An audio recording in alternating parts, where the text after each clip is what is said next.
what's happening today. Today going to go over a real quick tutorial on HTML tables. Tables are basically a way to present data within the browser. So you're going to start out with the table tag, breaking that down.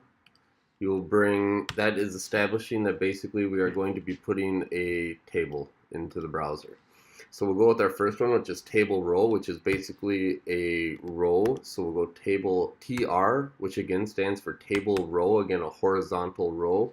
And then within our rows, we'll establish how many table datas we want, which is signified by TD.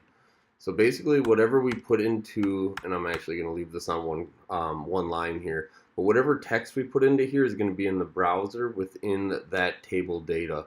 So why don't we put, we'll just put test 1, or let's put cell 1, that sounds better. And here what we can do is do the next line of table data, which is basically we'll just put as cell 2. And as you can see, we can keep going. So why don't we go over to the browser here and see what kind of output we're getting. So here's our tables and our cell data. You can see we have our one table row, which is this way across horizontally, with our table data as each of these cells.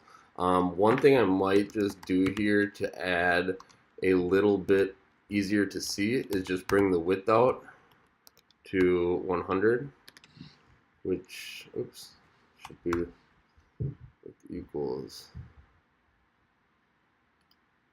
So that kind of brings this out a little bit easier to see there. What we'll do now is, if we want, we can create another row, and as you'll see within the table, we are able to see more of the table data and so on. So basically those are tables in HTML. You're going to come across these as well quite a bit. They're pretty popular, they're pretty common. There's a few other features you can use to structure them a little bit different with HTML5 and such, but basically this is a generic piece. It's a table within a table row within a table data. So those are tables in HTML. Hope you guys enjoyed.